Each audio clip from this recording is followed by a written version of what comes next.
Hi guys, my name is Carrie and I own Chick Ashby Yarn Shop in Cedar Hill. It's at 409 Cedar Street in Cedar Hill, Texas. And I think this is the 9th podcast that we're doing today. I would say happy whatever day it is, but I don't know what day you're watching it on. So happy whatever day it is you're watching it on. Okay, so let's jump right in. It has been a bit since I have talked with you guys.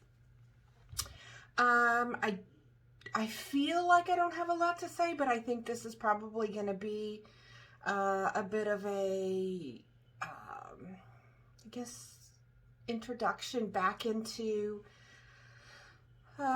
doing a podcast weekly, because that's what I really want to do. And so I probably will make an effort, I will make an effort to see you next week on this.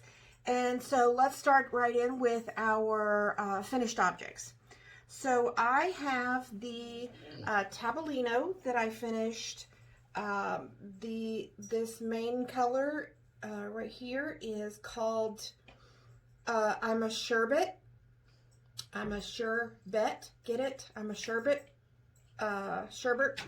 And then there's a yellow mini that's done in the stockinette rest rose. And then this is a fluorescent mini, Get Your Glow Joe on pink, that I used to trim it with.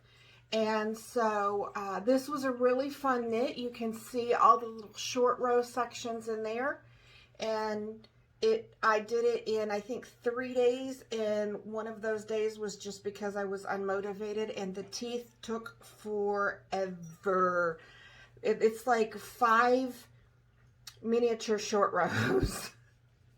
Like, I think we could have done this just a smidge better, but I did it, and it took a long time. And so 2 days really doing the scarf, and then 1 day doing the teeth. So there you go. That's the Tabolino. And it was a lot of fun, and I would make it again. I make very, very, very few patterns twice because there's so much out there, and life's too short to knit the same thing all the time. I would make another one of these. It was a lot of fun to do, and it was fairly quick, so I considered a little bit of a palette cleanser, and it did give me an idea for a skirt, so there's that. All right, and then we come up to the Gentle Diversion, and here is that one. This is made out of Buckles and Boots. It's 75/25 merino silk, so it's super, super, super scrumptious, and I just love it. Love, love, love, love, love it. This part right here was not easy to do. The name of it was Gentle Diversion, but I did not feel like it was. I felt like I was putting excess brain cells into it. And on the thing, they do like 4 rows of this, and then a set row of stockinette, and then 4 more rows of this and a stockinette. I wanted mine to be a little bit more uneven and bespoke, so I did however many rows I wanted to, and when I got tired of one, I did another. So that's how I went through my my pattern, and I am loving how I'm beginning to see some pooling and bits of color up final towards the top of it. I just love those bits of yellow right in there in the middle of the blue. So that was a really fun knit. In the end, I think I charted it out. I may not have. I may have just figured out how it was supposed to look and then done it that way, because you work the swoops, or what I call the swoops, the big long stitches on the bottom, on a right side row, but then the top bits you work on a wrong side row, so you can't ever tell if it's correct, because it's supposed to make like its own little bubble there. You can't ever tell if it's correct unless you keep flipping your work over. And what I found I was doing is you're supposed to do swoop, slip stitch, swoop, slip stitch, and on the way back then you would do knit, purl, knit, purl. And what I found I was doing is getting busy or setting it down in the middle of the row. And there are people that say, oh, never, ever, ever, ever, ever put your knitting down in the middle of the row. I would argue that if you're a technical knitter or if you know how to read your work, that there's no problem with setting your knitting down in the middle of the row, unless it's garter stitch short rows. Garter stitch short rows is not my friend because I'm never sure which way I'm going when I'm done. I did I don't know the name of the pattern, but I did one where when you come to a color, so you pick a color for your repeats. When you come to that color, you begin working a short row and you continue working short rows until you run out of that color, and then you continue on. And what it does is it creates these little kind of like Eye of Jupiter things in the middle of your knits. And so I could never, ever, ever tell which way I was going, other than I hadn't run out of color or I had run out of colors. That's what I used to know which direction I was going, because it was garter stitch, and in garter stitch there's no difference between the right side row and the wrong side row unless you're doing a stitch pattern. So so this one was not my friend, and I did have to keep flipping it over. Oh, what I found I was doing is I would either lose track of my thought process and end up with 2 swoop stitches or 2 slip stitches together, and then that would throw the rest of the row off for when I came back by. And so what I ended up doing is, instead of frogging that row and fixing those 2 next to each other, I would just make up for it and do 2 purls or 2 knits when I came back by on the wrong side row. And ultimately, I'm satisfied with that solution. You would have to sit here with a magnifying glass in order to find where that had occurred. It's completely and totally 100% not obvious. There are some mistakes. My philosophy is, if it's a mistake that will bother you that will still be bothering you by the time you finish the project, then you need to go back and fix it. If it's a mistake that you will have forgotten was even there by the time you finish the project, then leave it. If you have to work to find it as the creator, then those people admiring it will definitely not know that it's there.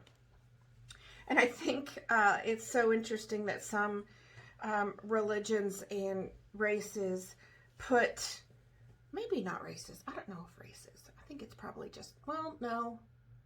Yeah, it's races too, because of the way the American Indians do it.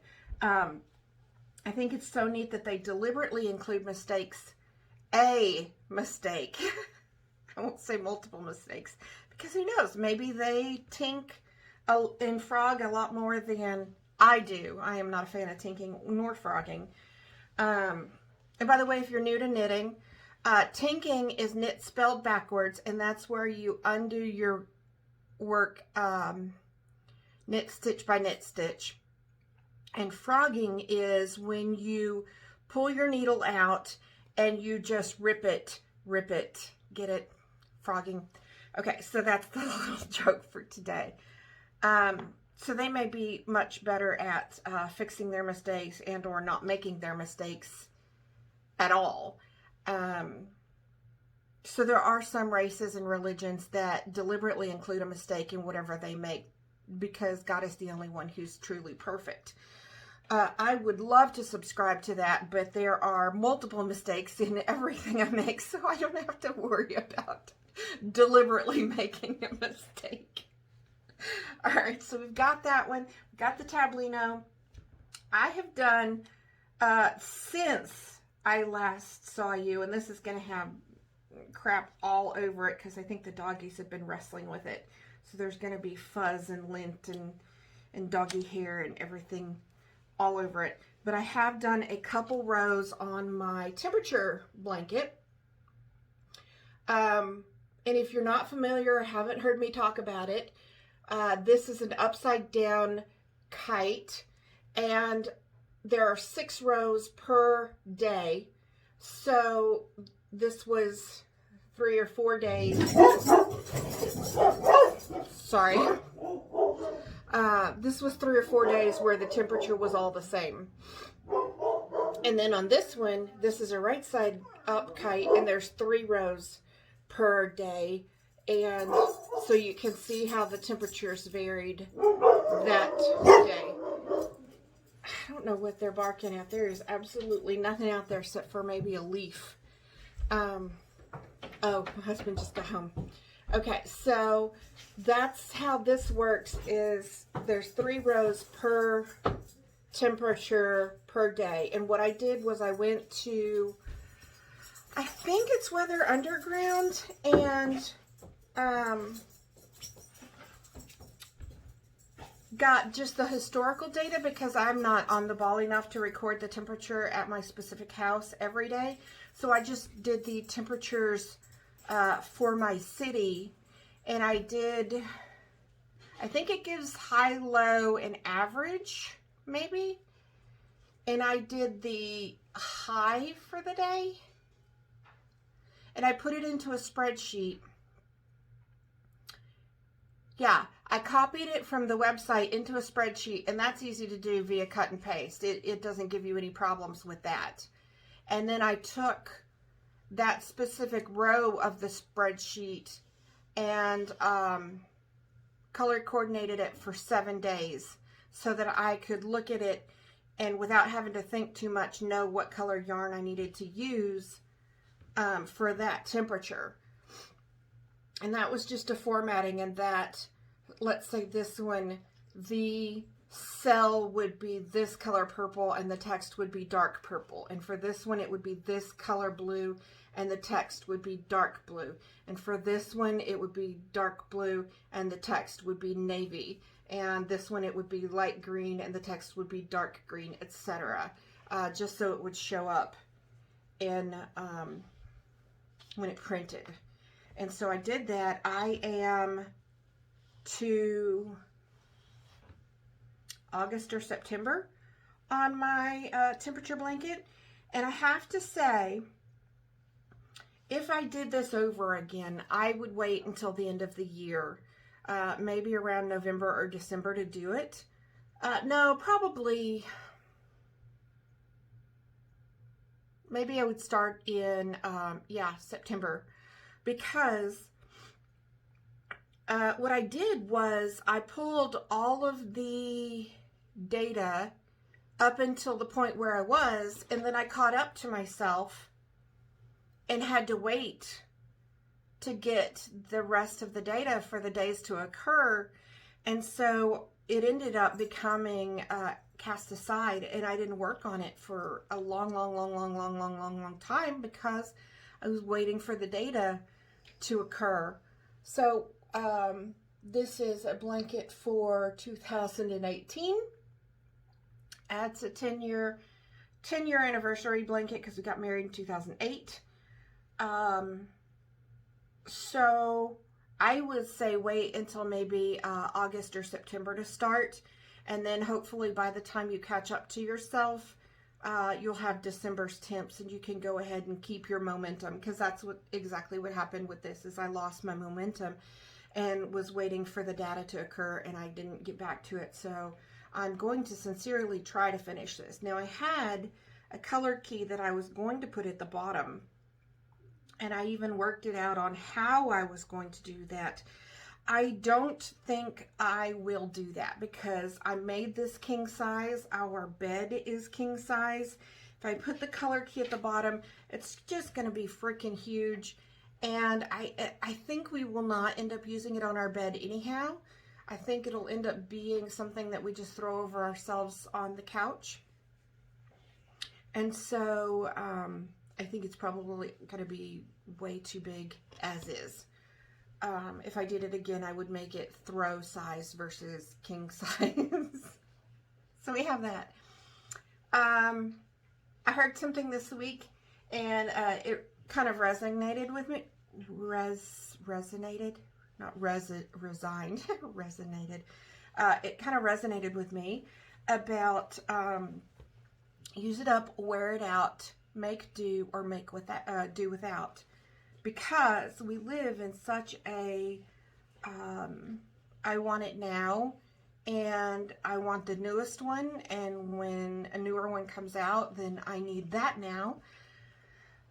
Society, and so I'm not a sewer. Let's just start out by saying I can make pillowcases and curtains and pillow covers, anything that's a straight line and a right angle.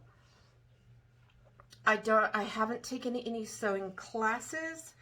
When I was a child, the lady who kept us made me very fearful of sewing. She kept saying that I would stitch through my fingers, or the tip of the needle would break and pop up into my eye. And that thought still does run through my head whenever I am sewing today.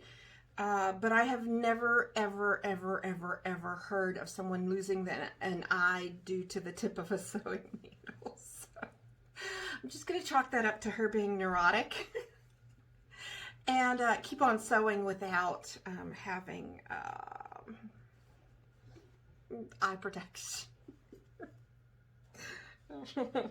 So, okay. I bought some patterns, and I really should have brought them in here and to show them to you, but I actually made one of the patterns. And the thing is that back in the day, it was cheaper to make your own stuff than it was to buy it. Anymore, that is not accurate. So what I do is when we got a different mattress, we got a king size instead of a queen. And so I saved all of the queen size sheets. And if there's any clothes that we no longer wear, or like my husband has lost a lot of weight and tries to throw out shirts that he can't wear anymore. And let me be clear, if stuff is donatable, I will donate it. His stuff, he is so rough on his clothes that by the time he does throw them out, nobody would want them. They tend to get holes in the elbows, or he wipes his mouth on his sleeve. So I wouldn't be doing anybody any favors, let's put it that way.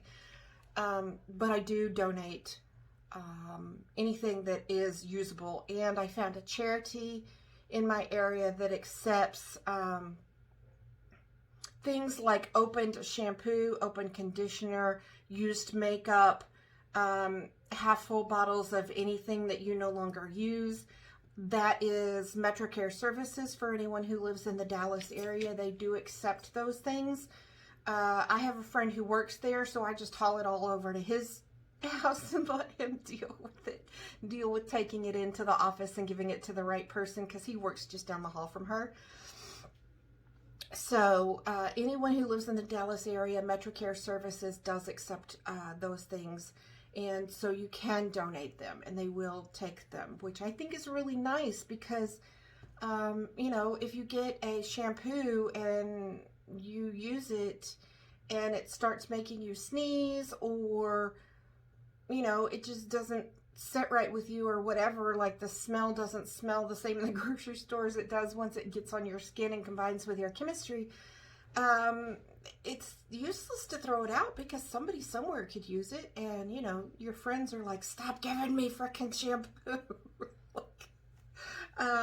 You know, so somebody somewhere can use it. And so they take all this stuff and they give it to people who are, that are out, you know, job seeking and trying to make a better life for themselves. And so I think that's a very worthy cause, and I really appreciate that they will accept things that have been used, because they're still usable, just not for me. So that being said, I said I'm not a sewer, and that is absolutely correct.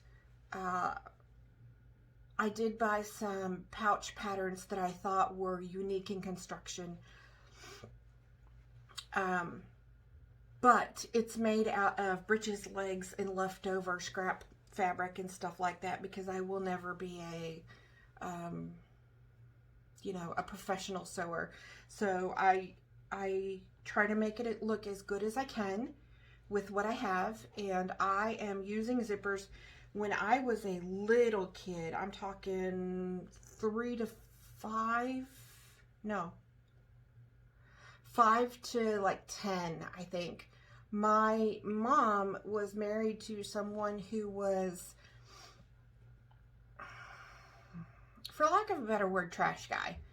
And it was in Vermont. They didn't have trash like they have now, in that his family just contracted with people to go around and pick up their trash.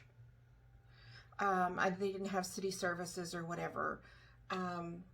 Not back then. They probably do now, but not back then. So he and his brother and his dad were all just trash guys.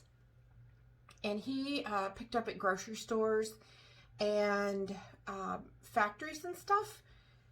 And so what my mom would do is, whenever he would go pick up at the grocery store, she would get all the stuff that was just, that they were throwing out, that either was a day off of expiring or had already expired, was like a day past expiring. And she would take it to like food banks and food pantries and give it away, versus just setting it out in the landfill somewhere. And people were very appreciative of that. But, totally off topic. So, one of the places that they picked up at was a factory that made coats. And I'm sure they made other stuff besides coats, because some of these zippers are like, there's separating zippers, there's hidden zippers, there's like 25-inch zippers, there's like 6-inch zipper, or 7, I think it's 7-inch zippers. So I'm sure that there was other things besides coats that they made. But she salvaged all of the stuff that was, salvageable, and I am still working my way through all of these zippers. So I have a pouch. It's about, so it's maybe 14 inches long by about 7 or 8 inches high. And I just put a zipper in the top of it, and I stick all my zippers down in there, and then that way they don't get, because some of them don't have packaging, or, like it's a zipper that's stapled to a piece of cardboard that tells you how to insert the zipper, and then that's slid into a plastic sleeve. They don't have that. It's just the zipper. Well, you put in one zipper, you pretty much know how to put them all in. So I followed the pattern. I made a few exceptions on this, but I made a pouch, and it's really cool in how it works, and it zips up, and then you've got this little pop out sleeve, or gusset, I think it was called in the thing, and then you just sew it up like that. And the pattern called for this thing, which is handy dandy for clipping my keys or whatever to, but I wanted a wrist strap as well so that I could just carry it. So I did both, and then I lined the inside of it with some scrap fabric. Now this was pretty tricky, in that it wanted me to cut a regular, not tricky, smart, in that it wanted me to cut one large piece of this and then fold it in the middle and sew it. So this is the side seam of a breeches leg, and I just used the seam that was already there for what it was supposed to be, and then you sew down the middle, because that creates that crease where it folds. So I have this one, and it's pretty cool in that it kind of stands up. Now, it did call for a separating zipper. I did not have a separating zipper that I wanted to use for just the scrap project. Like, I try to save the separating zippers for things that truly need it, and I didn't feel like this did, so I just used a regular zipper and sewed it like that, but it's actually supposed to come apart there. I think it's pretty cute. It's a little too small. I tried to put all my notions and stuff in it, and they would not fit, but they do have a large version, which I plan on making later on at some point. So I thought it was super cute, just adorable. Let me show you my notions pouch currently. I have it on a key ring connected to my knitting pouch. So I have the scissors, which are on a ring, which are available at my shop, chickashby.net, by the way. And I find that so handy because they're not super pointy, but they have these awesome little, let's see if it's, which blade? It's this blade. I don't know if you can see it. Yeah, see right there, it's got little ridges on it, like a serrated knife edge. There you go. Yeah, like a serrated knife edge. And I love these scissors. They're just so handy, and they don't hurt your hands. Then I have a tape measure, which is also available at my shop. And then this is my notions pouch, and I got it from Whimsy's Stitches. He comes to Fiberfest every year, and I love his stuff.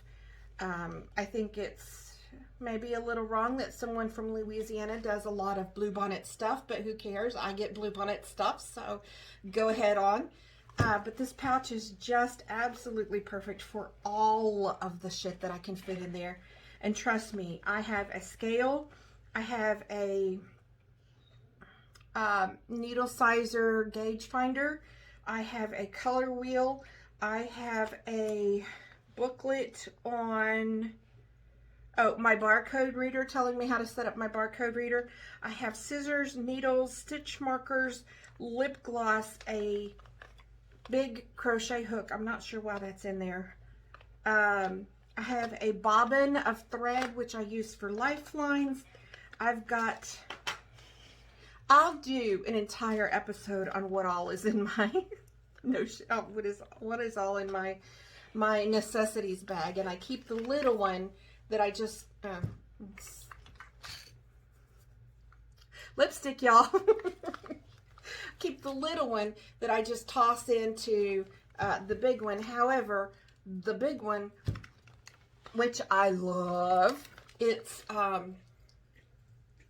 miniature superheroes. Isn't that the cutest thing ever? Let's see the other side. Yeah, isn't that just the cutest thing ever? And I will look up, I got this on Etsy. I will look up who made it. I've had it for 6 or 7 years, so he may not still even have the fabric there. His name is Terry. I don't remember the last name. I keep wanting to call him Terry's Tires because there's a place where I used to live called Terry's Tires.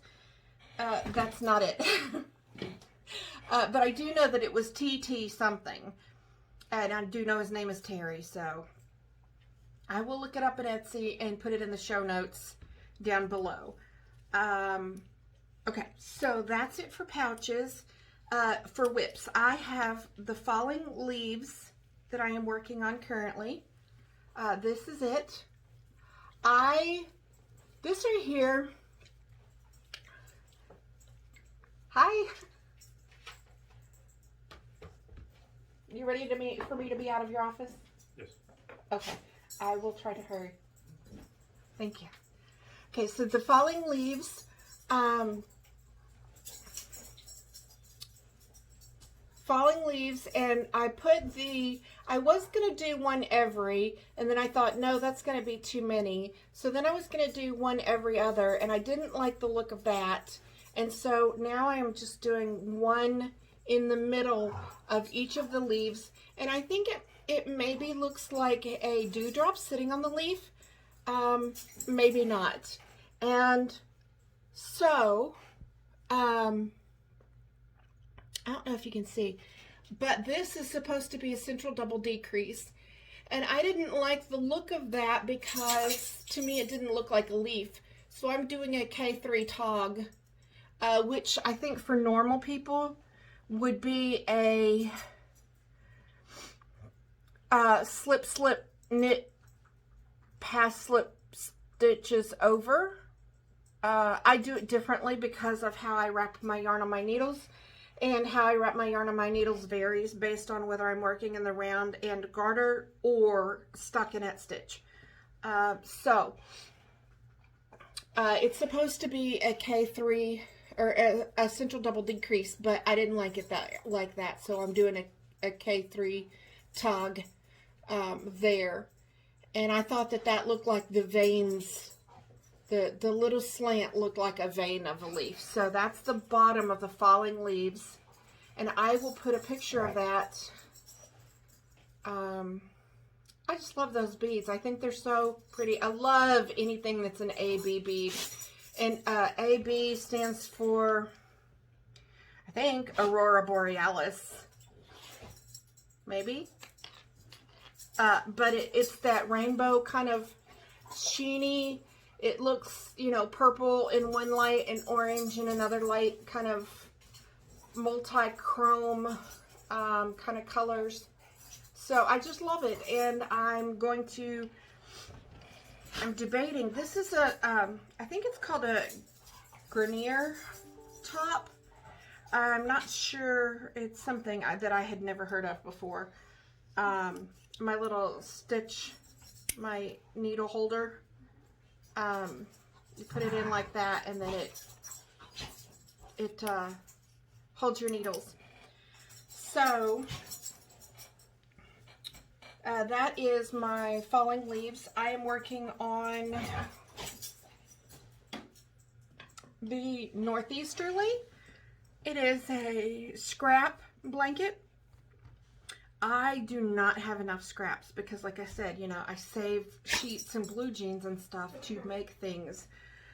So I use all of my scraps, and I don't have enough scraps to make the blanket. So I was thinking about it, and I'm enjoying making the blanket. Oh, I forgot to show you the beetle needle.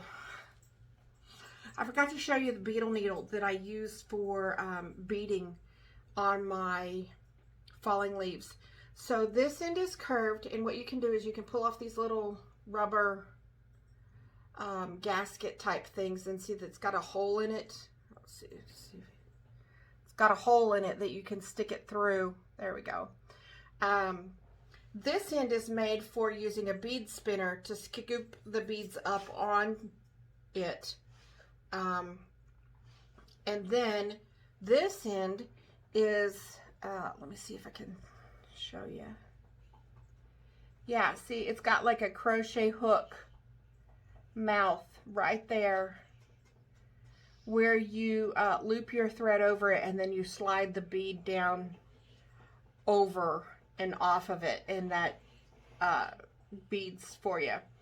I was trying to use a size 14 crochet hook, and I kept finding that some of the thread would slip off of it and cause wreak havoc. So, and it comes in this little protective tube, which I greatly enjoy. I poked a hole in the end and put a little string there so I could get it off easily.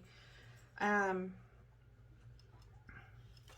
they come in two sizes, small and large. This is the, this may be the large one, I think. I was using my small one last night, and I went to bed, and I don't know now where it went. I can't find it, so I'm gonna have to pull the couch apart again, maybe, and see if I can find it, because it's loaded up with all of my beads. So, yeah, okay, so back to Northeasterly. Oh, no, I'm not ready yet. Can you tell that I was completely thrown by my husband walking in? Okay, so this is the beading container that I use for my beads, and I love this container. I get them at Hobby Lobby, and it's got a screw-off lid, but then it's got this little lift-out, I call it a tray. It may not be a tray, but a little thing. And then you can put your beads down inside there. So what I do is I just pour some of the beads out in the little tray, And then I can put the lid back on, and then if I spill beads, I only lose this amount of beads, not the whole thing of beads. So that makes it super duper handy for beading. And see, like I keep some of them strung and then others loose. So that, again, if it gets spilled, I don't lose everything. So then the tray fits back down in there. And you just put that in there. And then you can screw the lid on, and away you go. There's your beading and your tray. Okay, done with beading. Now for the northeasterly. It's a scrap blanket. I am really enjoying doing it. I should have brought it in here for you guys to see. I did make a pouch specifically for that project because I wanted a pouch that had a fabric base and then a clear band, and then a fabric top that would drawstring up. And I made a pouch for that. The math was not my friend. So I ended up making the bottom of it square and the top of it round, which is totally fine for my intents and purposes. So I don't have enough scraps to finish it. What I'm going to do is make one strip out of reds and rusts and things like that, one strip out of oranges and rusts, one strip out of yellows and oranges, one strip out of oranges and greens, one strip out of greens and blues, one strip out of blues and purples, one strip out of purples, so that it's a rainbow-ish blanket. I do not have all those scraps. So what I thought I would do is, because I'm enjoying making it so much, once I get it done, I'm going to raffle it, and the winner gets to pick which charity they want the proceeds sent to. So if you guys will send me your scraps, and it can be anything from 2 or 3 yards to a full skein that you decided you don't want anymore. If you'll send them to 409 Cedar Street, Cedar Hill, Texas, 75104, I will go ahead and put those in the blanket, and then you will get a raffle ticket for free to win the finished project. So the raffle winner will get the finished blanket, and the charity will get the proceeds of the tickets sold to win the raffle. I hope that's understandable. The person who wins the raffle will get the blanket and get to choose which charity the proceeds go to. Okay, so I'm also going to be working on the laundress. I have contacted the pattern person to ask if I can purchase the yarn. They advised me that the yarn was created for that pattern and for that pattern only, and cannot be ordered. Why would you do that? But anyway, I have a pattern. I have a yarn that I created called Sassy Pumpkin, that's got some stellina in it, lurex in it, and I think it's going to look really, really good in that pattern. So plan on making the laundress. I'll put a picture here, and I'm so excited about the cooler weather. So excited about the cooler weather. I'm wearing my wool, and it's WOOL and then the ampersand sign. I'm wearing that today. It is 7822 merino nylon, and the company touts that they had people wear it for 100 days straight. Obviously you wash it in between there. So you like take it off at night, throw it in the washing machine, hang it up to dry, and wear it the next day. Obviously, like, hopefully their hygiene was better than to go 100 days without washing their clothes. But their company touts that it's comfortable enough to wear for a span of 100 days via winter or summer. I was not able to wear it in the summer. I tried. I wanted to really bad. I get super, super hot during the summer. It gets super, super hot during the winter. Super, super hot most of the time. So I could not pull it off. It is 61 degrees outside today. I am wearing my wool and dress. It seems weird to call it a dress because it comes to mid-thigh, and I prefer my dresses to be ankle length or thereabout. So it seems more like a tunic to me simply because I just don't wear skirts that are shorter than ankle length. I think I've got two skirts that are shorter than my knees that I actually do love and wear. One of them is part of a suit set that my husband bought me when we were dating. It was a suit jacket, a suit skirt, and suit pants. And then another one is a denim skirt that has a flounce around it. And a flounce obviously would look weird depending on where you put it or where it hits your leg. So that one I actually do wear and like. Those are the only two. So I tend to think of this as my tunic versus my dress. Because I probably will wear it with leggings underneath this winter. Okay, so loving the cooler weathers. Elevator progress. They have completely finished the outside except for the roofing. I'll put a picture. They came in and installed fire sprinklers because the elevator cannot be operational until the fire sprinkler system is installed and running. So they put in the fire sprinklers. They are waiting for those to be inspected. They got a higher phase power to this week. When the guys were digging for the higher phase power, they cut the Freon line for the AC. They got the higher phase power running. The inspector inspected it. Then the power company came back out and said they would not turn it on because they found something the inspector missed. So they had to call in somebody to get that fixed. They got the hose or the line of Freon repaired, but they couldn't charge it because the air conditioner has to be running in order for them to charge it with Freon, and the air conditioner couldn't run because they didn't have power. It's been a mess over there, y'all.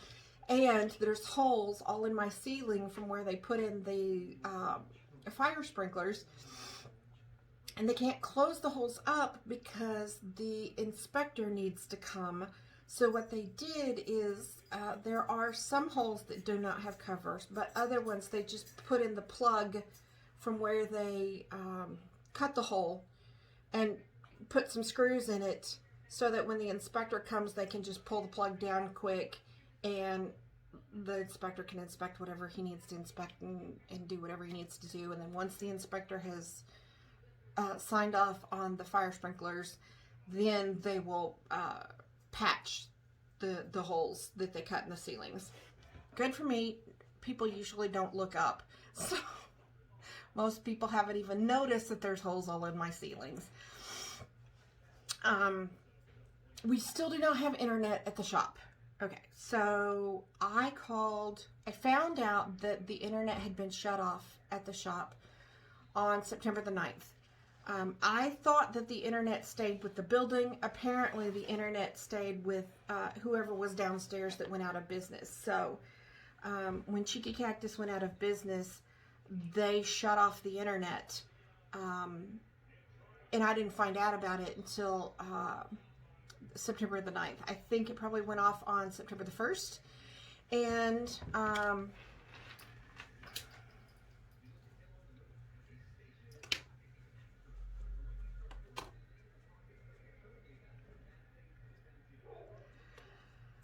mailman's here. You're gonna hear dogs.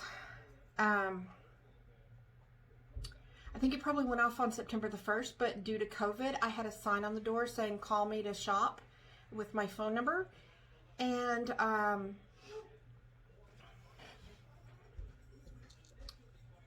so I wasn't physically there. I just had a sign saying, you know, if you want to shop, give me a call and I'll come in, kind of thing. So I didn't know about it right away. And I went in just before the yarn crawl, because the yarn crawl started September 11th. I went in just before the yarn crawl, and I couldn't even use my printer because my printer was wireless. And so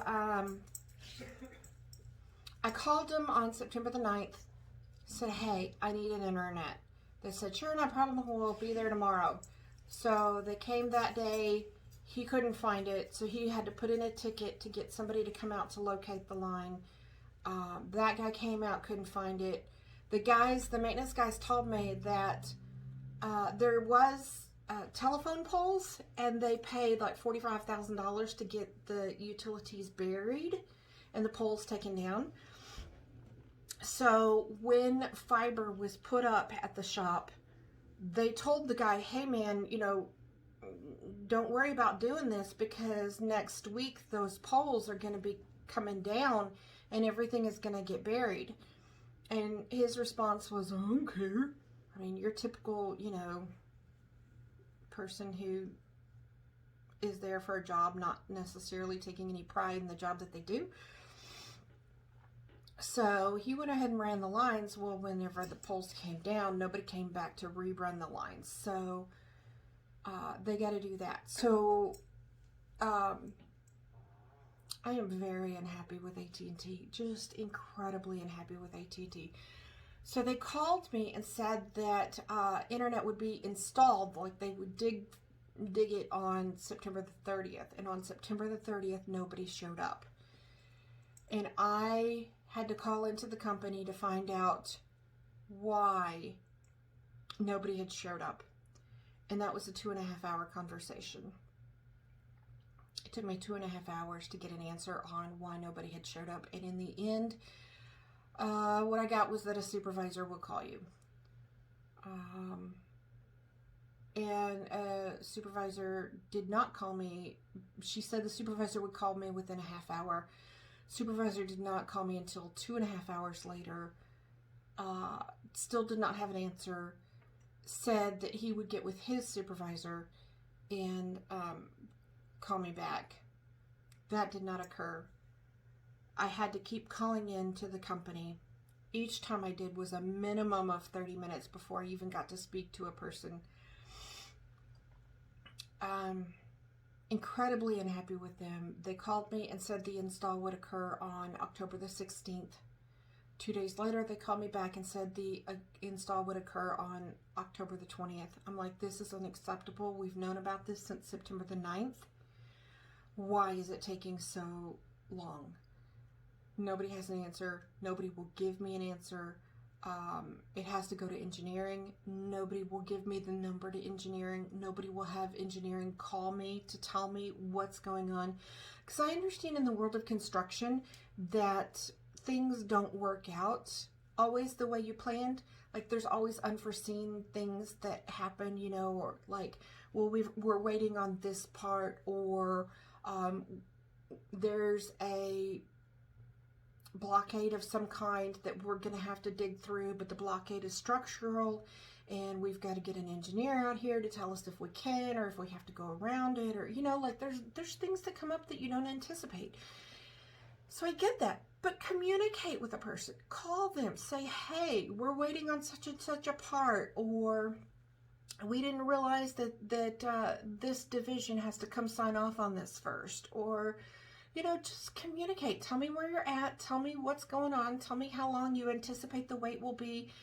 Tell me you're even freaking sorry. After all of this time, I have still had yet one person to tell me that they're sorry, or that they understand my frustration, or that, you know, everybody says, oh, we're doing the best we can, but nobody says, I'm so sorry that this has happened. Nobody says, I'd be frustrated too. And I think that's the frustration of, well, we're just giving you piss poor service and we don't really care what you think about it. You know, like, you're just stuck. You got to do what you got to do, and we don't really care. We're not going to hurry up. We're not going to give you answers. We're not going to tell you why. And we're for darn sure not going to communicate with you about any of it. I think that's the frustration, is just the very, very poor response that I have gotten from that. So not happy with AT&T. I was like, I've been a customer with you guys for 20 years. And you are making me contemplate switching companies. Like, this is completely unacceptable. Whatever. So, we have been having a lot of fun at Knit Night. I will be doing Knit Night at my house until we get internet at the shop. I'm having to hotspot everything internet related that I do at the shop, and I'm worried about data overages. So, I will be having Knit Night at my house via Zoom from now until I get internet at the shop. The Zoom link is on my site, chickashby.net. There is a tab called All the Info. You scroll down, it's got our podcasts, then it's got the Zoom information and anything that you need to know about hours or changes to hours, or like if there's an announcement there that the power's off at the shop, and I'll post whenever it comes back on, etc. I have been accepted to East Texas Fiber Fest. I do not know what that will look like. It's virtual only this year, and I have to say that whoever is running it is very uncommunicative, in that I got a message saying, congratulations, you got in. I got a message saying that they had decided to make it virtual only, and I got a message saying that I owed them $50. So I paid the $50, and outside of that, they have not said whether it's going to be, we'll Zoom with you for an hour and you can showcase your products, or you need to record an hour of video showcasing the products yourself and submit the video to us, and here's how and where to send it. I know nothing at this point, and it's less than a month away. So I really wish at some point we would get some instructions on what we're supposed to do so that I can be prepared and thinking about what I'm going to present. And, you know, is it just going to be an hour of me sitting and answering questions from people who are interested in my yarns? Like, what is the composition? What's the advantage of having merino silk versus merino nylon? That kind of thing. I don't know what to expect. I've never been in East Texas Fiber Fest before. I've never been to East Texas Fiber Fest before. It is what it is, and we'll just do the best we can with what we have. You know, I mean, I'm sick of trying to drag information out of people at this point. So you tell me what you want me to do and when you want it done, and I'll have it done for you, kind of thing. So, all right. So my friend Janet, which you will probably see on here from time to time, she has started coming to the Knit Nights. She's been doing it live with me, either at the shop or at my house. So you will probably see her, but she does all kinds of crafts. She knits, she crochets, she spins, she does diamond paintings, she sews, she makes bags and pouches, she makes costumes. She's got like 4 sewing machines and a serger, a baby serger, and diamond paintings and cross stitch, and you name it, she does it. She is making diamond paintings for all of her children and grandchildren for Christmas, and she wants to put resin on top of them so that none of the dots fall off. And she wants to figure out how to put resin on the top of them. And I said I thought that foam core, like just cut a little strip of foam core and make a box and then use painter's tape and tape it down on the edges. Maybe. I'm not sure how to do that. I've never done it. I've never done a diamond painting. I don't know if it would leak out from under the painter's tape or if she has to hot glue it. I don't know. She may even just be able to do a row of hot glue around the edges, but it seems like hot glue would make kind of uneven edges that you might have to sand down or something. So I think probably foam core. What we don't know is, will the resin stick to the foam core, or is there some sort of a mold release or contact paper or something? Painters, does she have to wrap the foam core in painter's tape or something? I don't know. We're going to test it on one that she's done that she doesn't particularly plan on giving away to see. And I forgot to show y'all this. So the instructions for falling leaves is written. And anytime there is a pattern that is written, it drives me nuts because I can't get my head around it. So I took it and in Excel did this for it. And then I color coded it so that I could remember I'm on green row, or I'm on light blue row, or I'm on dark blue row, etc. when I put it down. If you know how to read your knitting, it's not a problem. But this helped me conceptualize how to read my knitting, what the progression was, what the max number of span was, etc. And you see, like here, I said I was going to do a central double decrease with a bead, no bead, bead, no bead, bead, and I decided to only do the bead on the first one. So just, you know, this is what I just used to help me with my visualization of what it is. And I love these highlighters. They're kind of like a gel highlighter. So what I did was I colored it, and then I folded the paper in half, and I ironed it. So I ironed it like this and let it bleed onto here so that it wouldn't rub off on my knitting or my knitting bag. And then whenever I put it in my bag, I just fold it up with the white on the outside. But ironing it really set it so that it doesn't rub off or anything on your fingers. So that's what I did for my falling leaves. Now, okay, so I work with some really great guys at the shop. They are phenomenal. They get along very well. I can't hear what they're saying, but I can hear them in there laughing. And I love that. I love having them around. I love knowing that there's somebody besides me in the building. They are always very good to look out for me and take care of me. They help me carry heavy stuff up the stairs. They will lock me in at night if they leave and I am the only one there.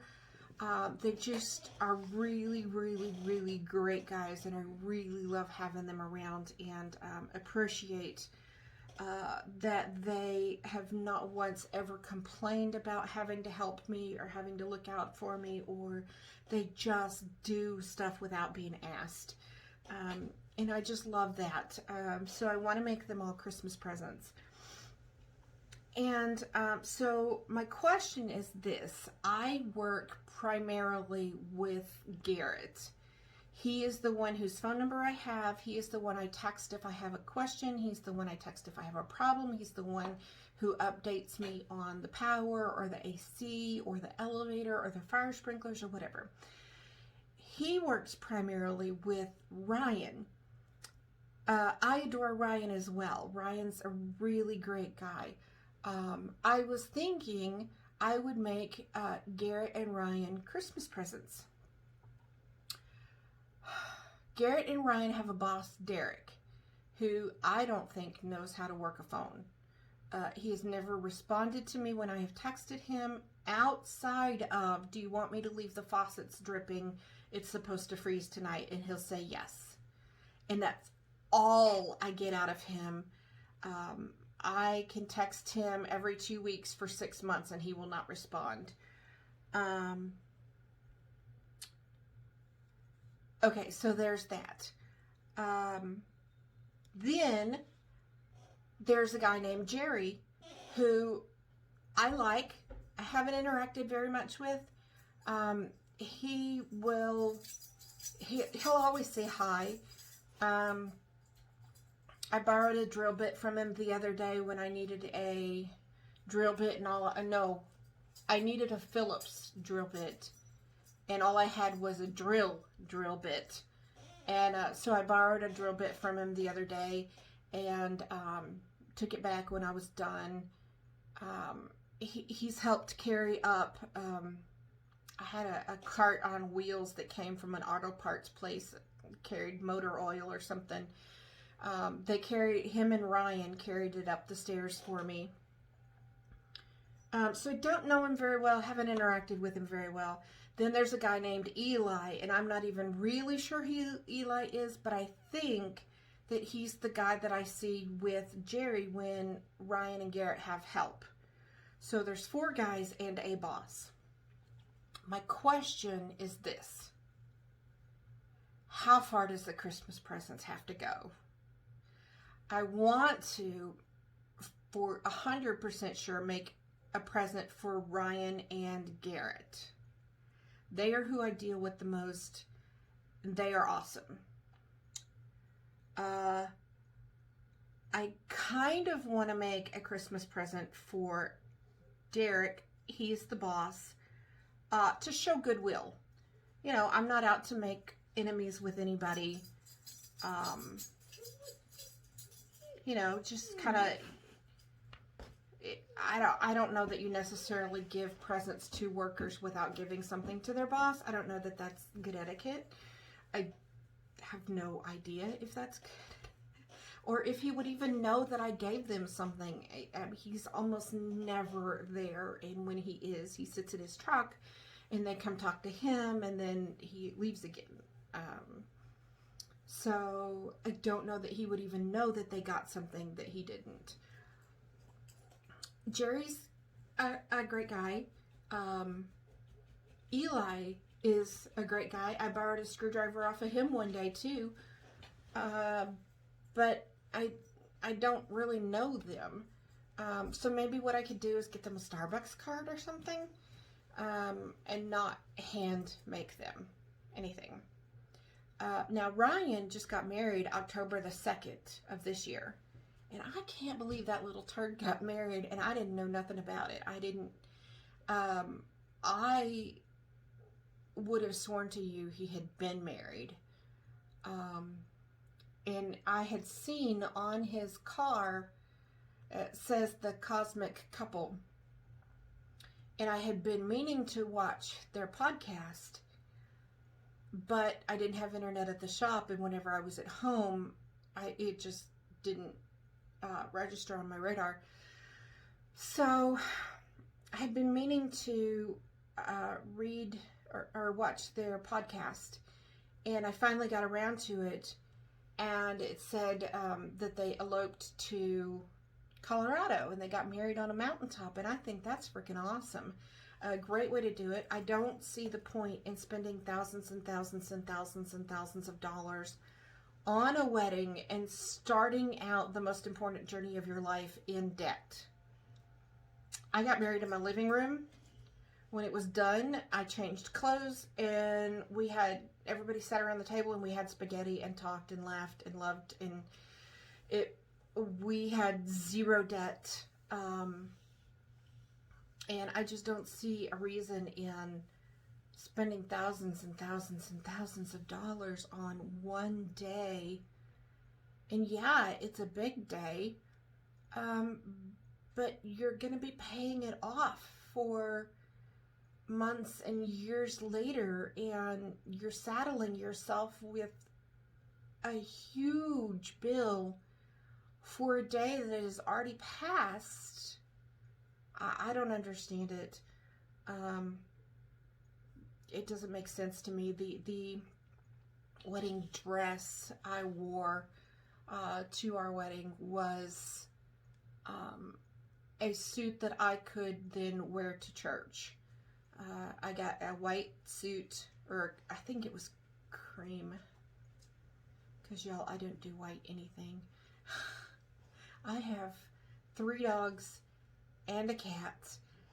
I don't do white nothing, because there's always animal hair all over me. So I think I got cream, stretched it to cream, suit that I could then wear to church. And Mike wore a shirt and tie and pants. I think he wore khakis and dress shoes. And it was just very low key. We had bubble makers and the little like tubes of confetti, and you like hit on the end of them and it shoots confetti out. We had that. It was a great day. We had 5 or 6 friends who were really, really good friends over.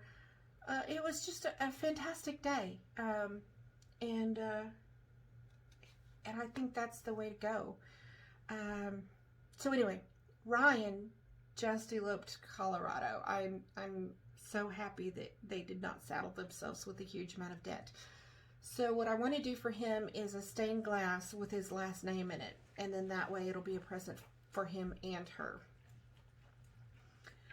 For Garrett, I found because Garrett's a outdoor person.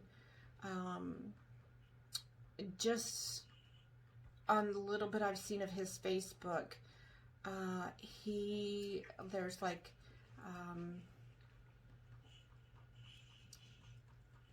river rafting and kayaking and in the mountains and in the woods, and like he likes outdoor stuff.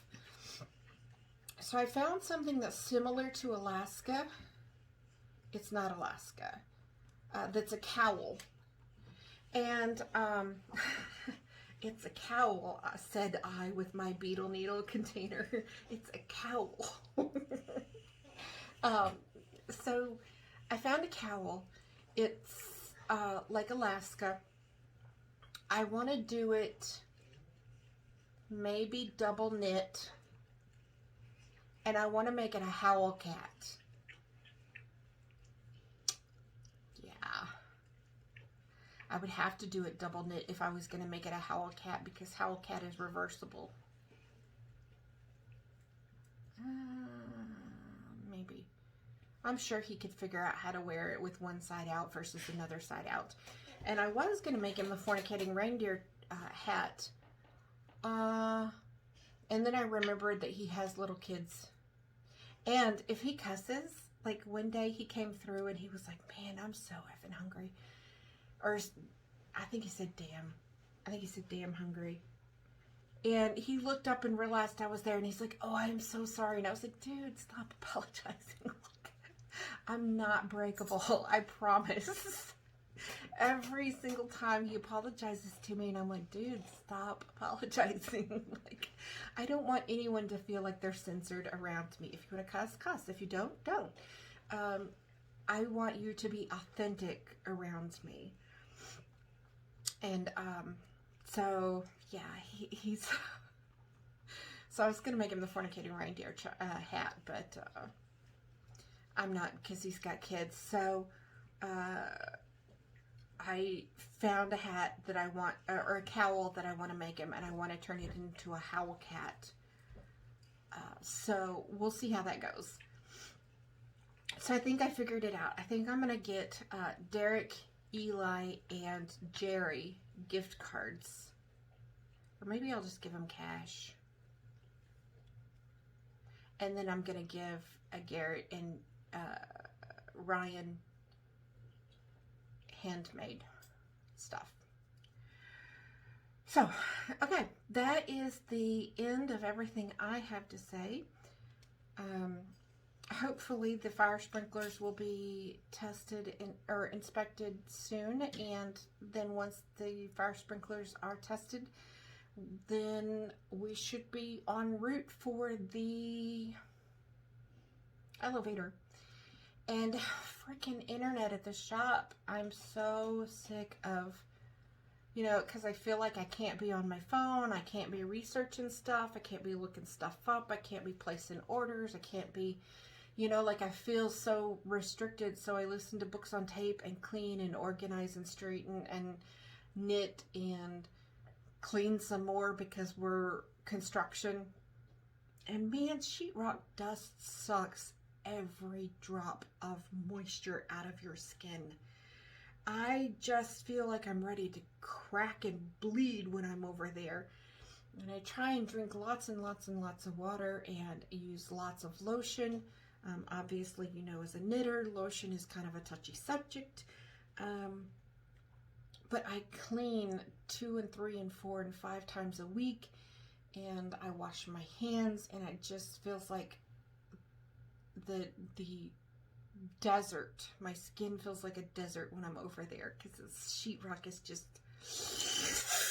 of moisture. So I'm ready for construction to be done, or at least have a break from it.